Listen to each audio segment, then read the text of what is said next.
Welcome to The Future of Homes and Buildings, a podcast brought to you by Schneider Electric, dedicated to sharing the latest developments in creating smart and sustainable homes and buildings.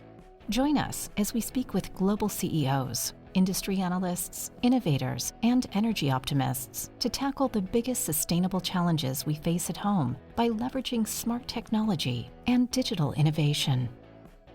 Hello and welcome to today's new episode of The Future of Homes and Buildings, previously known as the Climate Change with Net Zero Homes. In today's podcast, we will explore the latest developments and innovation that will help us all become impact makers in our homes and in buildings, working to achieve our net zero goals. Today's episode marks the beginning of a new series of our episode, The Future of Homes and Buildings. I'm Michael Lotfi, and I'm the Executive Vice President of Home and Distribution Business at Schneider Electric. Today, I'm pleased to be with Bill Hughes, Principal Research Analyst, and Hannah Bastian, Research Analyst from Guidehouse Analyst Firm. Welcome, Bill and Hannah, and thank you for joining me today. Thank you. It's very nice to be here. Thank you so much. Could you quickly introduce yourself and Guidehouse to our audience, Bill? I'd be happy to. Guidehouse might be a new name for several people. Guidehouse as an entity was started in 2018, but it actually is a spin-off from a very large, well-known consulting firm that in 2018 decided to spin off certain parts of its practices. This included federal government contracting and consulting services for healthcare and utilities. About a year later, they started some acquisitions. That included Navigant Consulting, Doval, and the federal contracting business of Grant Thornton. These combined to create an organization which now has over 16,500 employees in over 50 offices, in addition to some of us that have home offices like Hannah and myself. It was recently announced that Guidehouse is to be acquired by Bain Private Equity. So getting back to the organization of Guidehouse, within Navigant Consulting, there was an important organization called Navigant Research. The new name is Guidehouse Insights. Guidehouse Insights is a market intelligence and advisory firm covering the global energy transition. We primarily produce syndicated market research, but we also perform proprietary market research for our clients. Our major areas of research include the spectrum of areas within the energy transition. This includes looking at power and utility software, automotive and e-mobility, telecommunications, and the built environment. Hannah and I are part of the built environment. I cover residential automation and energy efficiency programs, and Hannah is the senior consultant in the group. So I've been with Guidehouse for a little over 4 years. I've written syndicated reports on home energy management, smart thermostats, residential energy generation, and home robots. Before joining Guidehouse, I held strategic marketing roles at a number of high-tech firms, including IBM, GE, Motorola, and Xerox. I was also an adjunct professor of marketing at the Kellogg School of Management at Northwestern, where I also earned my MBA. Hannah? So I'm Hannah Bastian. I've been at Guidehouse for just a little bit over a year now. And I've been working on a lot of research projects related to residential energy use, including my most recent report on residential energy management systems, which is what we're here to talk about. But prior to joining Guidehouse, I worked at the American Council for an Energy Efficient Economy on their Built Environment program. So I've spent several years now doing research on energy efficiency in buildings. And then I attended the UC Davis, where I earned my bachelor's degree in environmental and resource economics. Fantastic, and I'm so happy for both of you to join us today. Guidehouse recently produced a report on the residential energy management system that we at Schneider Electric tend to call it home energy management system. Could you give us your definition of what really entails in residential energy management systems? What type of products or services, or both of them combined, do they typically include? Yeah, so in our report, we define REMS as any product or services that monitor and manage a home's energy use. So I think the most common example for me that I think of is a smart thermostat, but more and more devices in our homes are including these energy management systems. So EV chargers are starting to have them, solar, rooftop solar, battery storage. I would just say more and more these are becoming more common.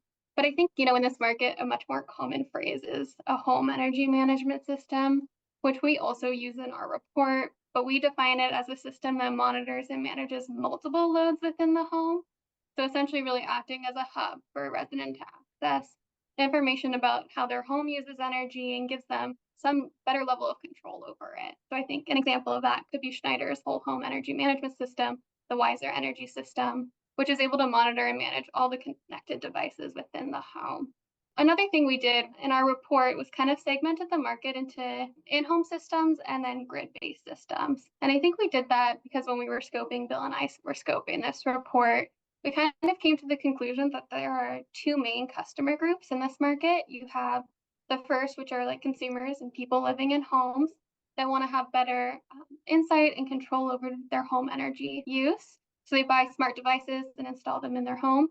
And then I think the second group in this market, which is also a big group, is utilities and power providers that really want to get a better handle on the residential energy use in their territory. So they'll work with companies that provide technologies and services to do so. I think a common example of this would be companies like Bidgely, Uplight, O-Power that take data from energy meters, which are installed by the utility, and disaggregate them to identify individual loads within the home. And, historically, I think utilities have used these services to just provide that kind of feedback to their customers and do some behavioral programs. But I think looking down into the future, they're using that data in many new ways. Like, for example, a lot of them are now using that kind of data to identify customers to enroll in demand response programs, or they can identify a customer with an EV and encourage them to join an EV rate. That'll encourage them to charge when power is cheapest. So I think, all this is just to say that there's a lot of different types of HEMS and REMS on the market today, and it's a really big industry. Absolutely. And in Schneider Electric, and it's one big part of me being super proud to be in this company. And this also applies to almost all of our employees within the company, is that we take pride in driving sustainability in everything we do and helping really the planet to be more sustainable. And Schneider has been in the forefront of this sustainability and decarbonizing the planet and electrifying it for almost 20 years. And Jean-Pascal Tricoire, who's our chairman, previously our CEO and chairman, I always like to refer to him as one of the knights that really managed to drive awareness among the industry in the world and the different associations with governments and federal governments all over the world, of the importance of sustainability and decarbonization. And we see the energy management is critical in the area of homes. Homes, for those of you who might not know, homes represent 20% of the global CO2 emissions globally, with these emissions mainly stemming from the energy we consume. The less energy we consume, the less CO2 emissions that we produce from our homes. And if we extend this logic to the fact that the less we consume, the less we produce at the same time, I recently read a striking stat from our Schneider Electric Research Institute that by saving 1 unit of electricity in home, you're actually helping to avoid 3 units of energy being produced. On top of this, we know that there is a huge demand for energy efficiency in homes. A recent Schneider Electric survey showed that energy efficiency is the most popular desire in home improvements globally. Do you see this reflected in the growth of home energy management system, or the residential energy management system, as you refer to in your research? Yeah, absolutely. I think, one of the things that came out of my discussion with stakeholders in this market is just that rising energy costs are making consumers much more aware of their energy consumption. And it's making them want solutions that will help them really understand how they're using energy, but also giving them that level of control over it. I think it's also important to remember macro trends when we talk about this. I think, inflation is really high right now. The cost of living in a lot of places is going up, and consumers are seeing, their cost of living going up across the board in many domains, not just energy. So I think they're much more sensitive to their energy costs, and I think they're much more interested in products that are going to really help them cut costs, and that could be REMS or HEMS. And then I think that, rising energy costs not only affects like interest in home energy management systems, but it's also driving homeowners to buy products like rooftop solar, battery storage, EVs. And I think that's going to create a new interest in energy management systems so that they can have better control over these new energy resources. So all that is to say is like, yes, I definitely think energy costs are what's going to be driving some growth in this market.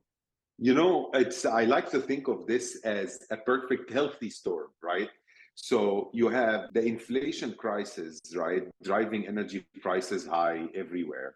Then you have now the global understanding of the importance of climate change and decarbonization and electrification. And then you have the regulatory incentives, but also requirements, like in California, in the United States, when they talk about Title 24, and so on. So it's a perfect win that will drive, in my opinion, a more adaptation of the home energy management system or the residential energy management system overall. So I'm quite optimistic about the future of home energy management system. What factors do you see informing these changes in the consumer behavior or driving this consumer behavior change? And also at the same time, driving this, what we see now is a fast-paced adaptation to this technology.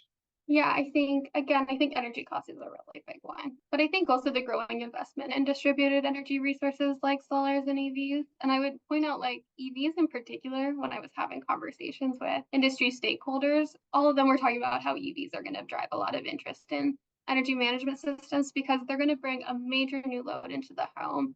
And I think, that first energy bill that people are going to see after charging their EV, it's going to go up. And I think that's going to make them more aware and want solutions for better managing how they charge their cars. So I think that's one thing, definitely, is the distributed energy resources.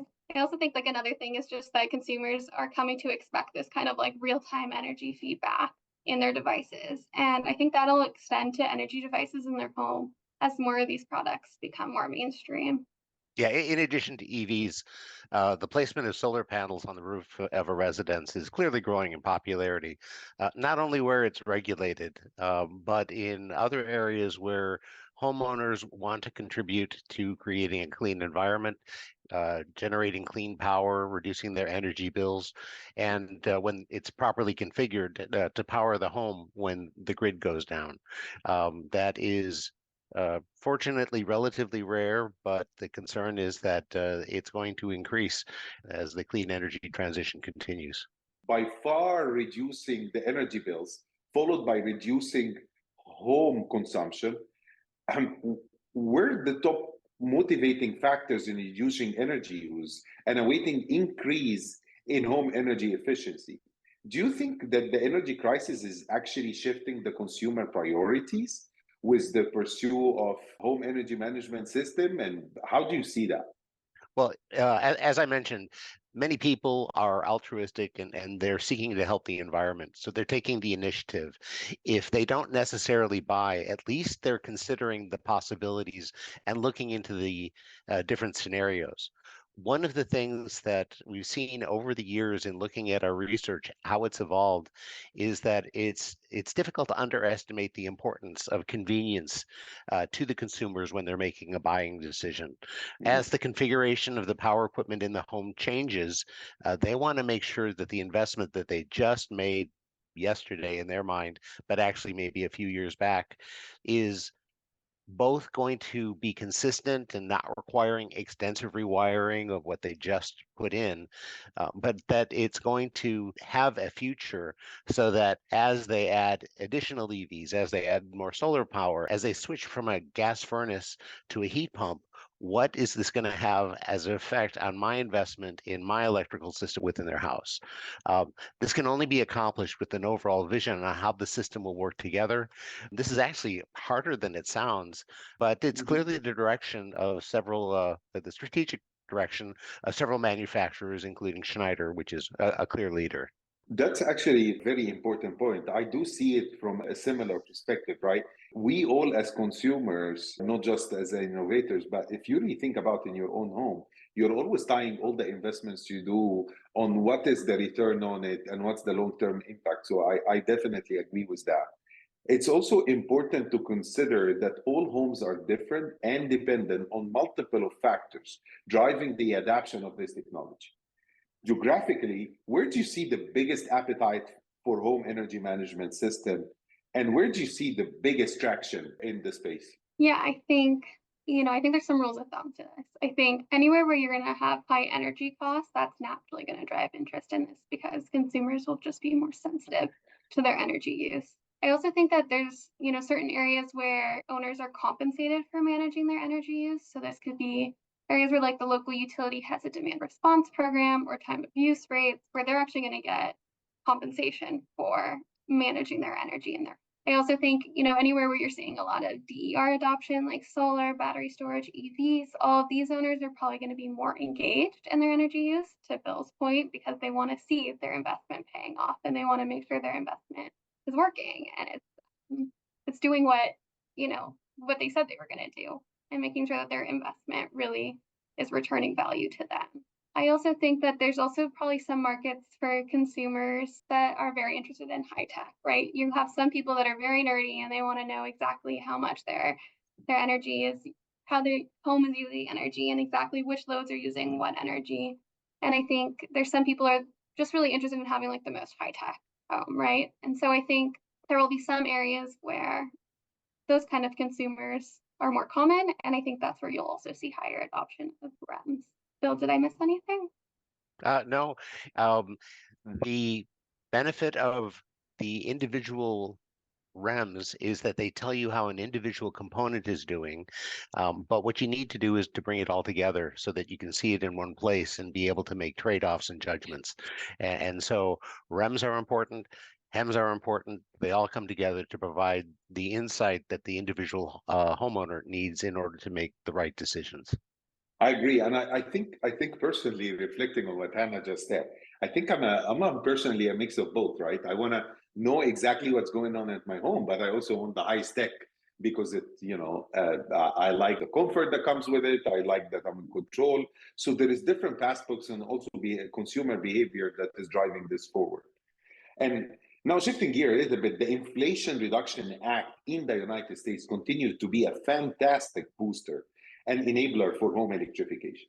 I think the entire world now is actually looking at the US in a sort of, how on heavens they really managed to propose something so huge, so unique, and so simple at the same time. I just heard that Canada is following, that they are actually discussing to follow the same path and looking at never seen before budget for the development of the same kind of technology and behavior as well.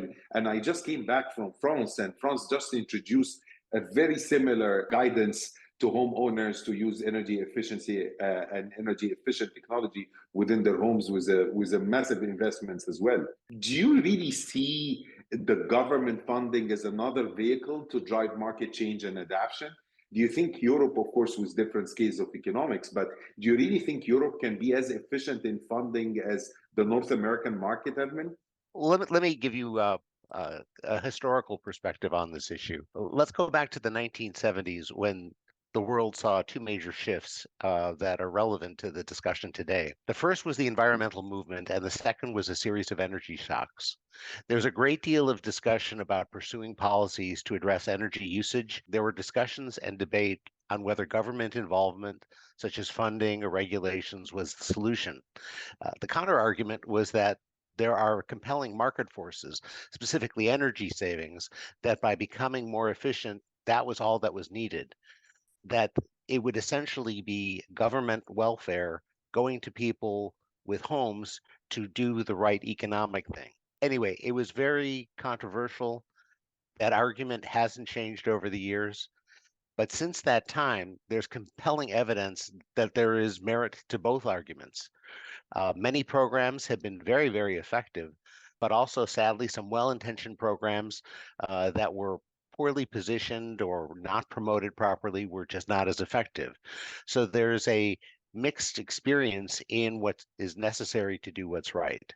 So there are many, many examples of progressive individuals and as well as companies taking on the challenge of aggressively making environmental issues a top priority. There are also examples of straightforward actions that would save a lot of energy that just aren't happening because of competing priorities.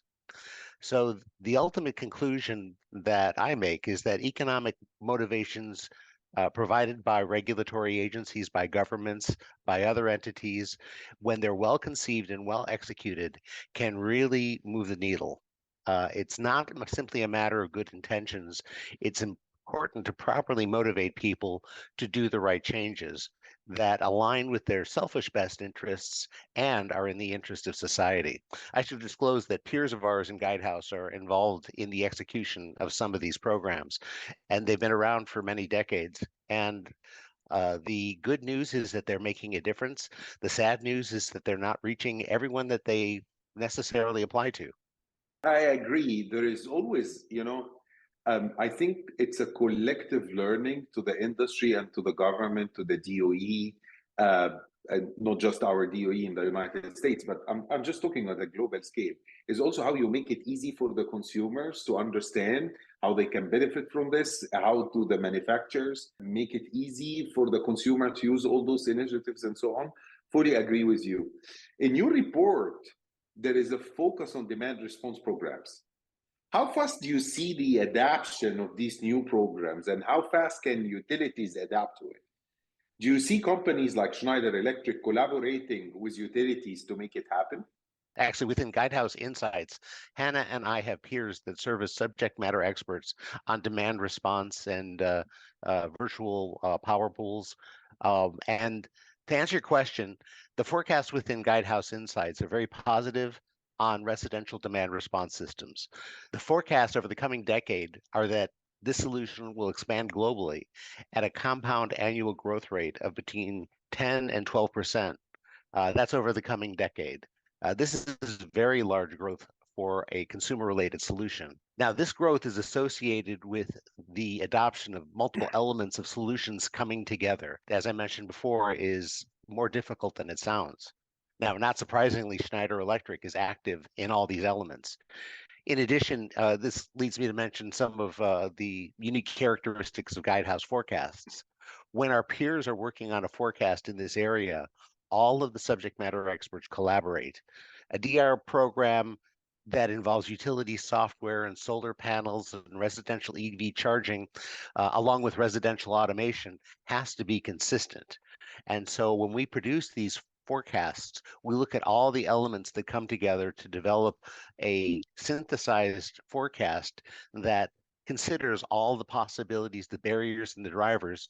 So since no one person can specialize in all these areas, the team works together to make sure that our forecasts consider everything throughout the system and look at the historical information that Guidehouse Insights has been developing over the years to make sure that we come up with the most comprehensive forecast. No, fully agree with you. As we discussed earlier, the success of residential energy management systems is extremely important. First, to relieve the present day pressure on families by reducing the energy bills. Secondly, by benefiting really the planet and the humanity, reducing the the CO2 emissions at homes. What are the key factors that you have observed that can enable the success of this technology? Yeah, so I think there are a few factors that will make this technology successful. I think the first one, and probably maybe the most important one, is just a really strong focus on user-centric design.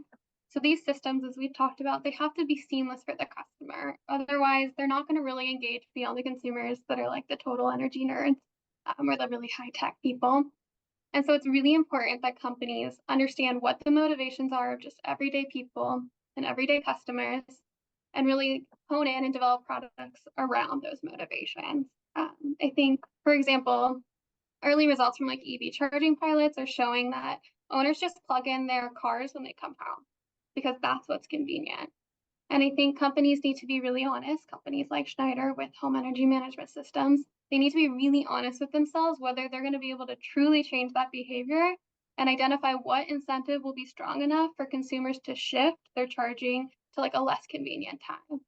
And so I think, it's really important that HEMS manufacturers are really evaluating and understanding customers and designing systems that are just going to be easy. It's going to be plug and play, and it's going to work, and it's going to deliver the results that it promises to deliver. And it just has to be seamless for the customer. And I think it also needs to really recognize, like, people behave how people behave. They're going to do the convenient thing. They're going to do the easy thing. They're going to stick to their routine. And so really designing products around that. But then I think on the other side, there's another really important player in this market, and that's power providers and utilities. And they have a really important role and responsibility for creating a power system where the benefits of these systems can be maximized, and really ensuring that the customers are getting that data and that information and are being compensated for providing that information, providing that data, and also changing their behavior. And if they're providing load flexibility, they should be compensated for it. So I think, the utilities are really important for creating a system where these products are actually able to be maximized and customers are able to get the full value out of it. And I think by extension, that would also include policymakers that can require utilities to make that transition. So I think there's also a role for policymakers to play in this. But I think those are kind of like the big three to me. I love what you said. Changing consumer behavior does not necessarily means by enforcing it, or it's think about what we're really trying to do in Schneider with our home energy management system and final distribution, what you call, for example, load centers is the US, is give you the power of knowledge. First and foremost is really making you understand what's going on with your homes and what happens when you plug in the car, what happens when you plug in the dryer, and so on and so forth. That's number one. So first, the power of information, the power of knowledge. So you really know what is going on. Two is helping you via some algorithms that we have in our home energy management system, like Schneider Home and Wiser, is that we also try to help you say, okay, give me priorities for what you want to consume when. So if you tell me that the car is the number one priority, when you plug in the car to charge it fully or charge it only to 80%, which is, it's also an option that you can have. And then I'm not going to use any other major role. This will help you in two aspects. First of all, use the energy smart based on the smart tariff system, because you also don't want to consume the big amounts of energy when the tariff is so high. But at the same time, I will also help you to avoid to put other loads on at this time. And I'm going to help you on a larger scheme of things. If you look at the United States, and just to zoom in, most of the homes in the United States are having 100 amp service, right? The single family homes.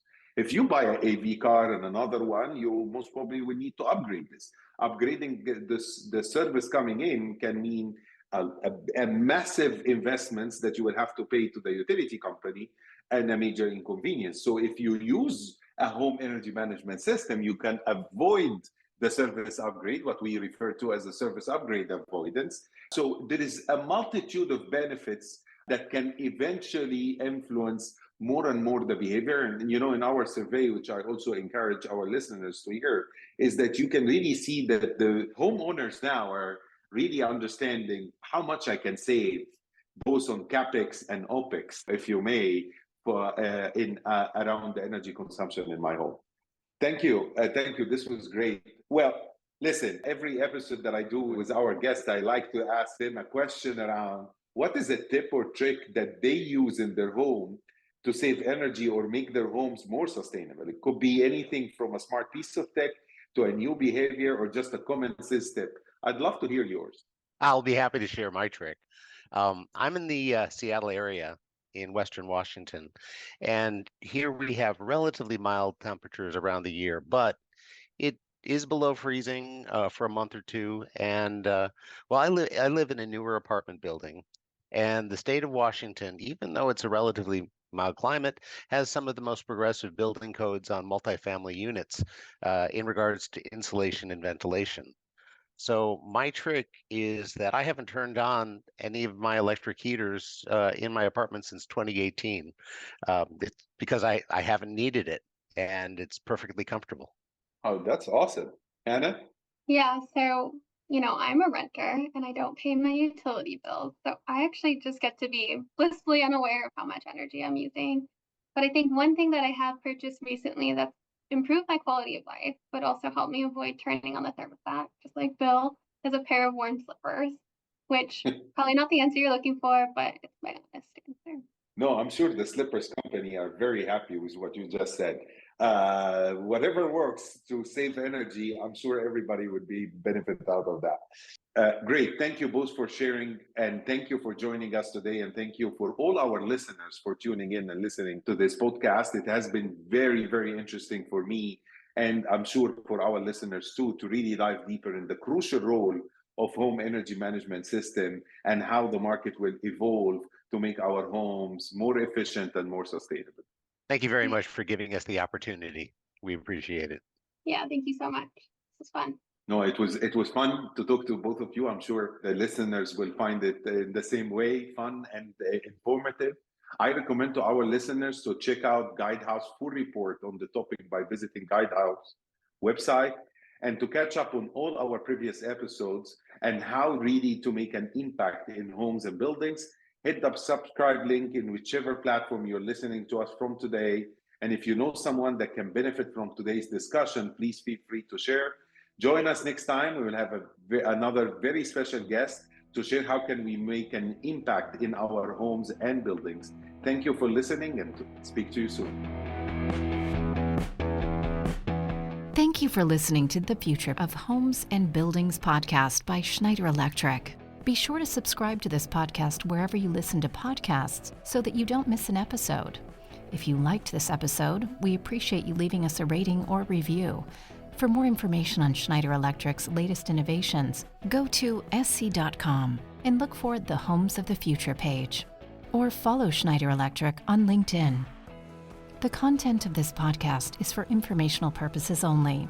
Topics discussed should not be undertaken as financial, economic, legal, business, tax, or investment advice. The information, statements, views, and opinions shared should not be construed as the provision of advice by Schneider Electric, or as an offer to buy or sell any products or services, or to make or consider any investment or course of action.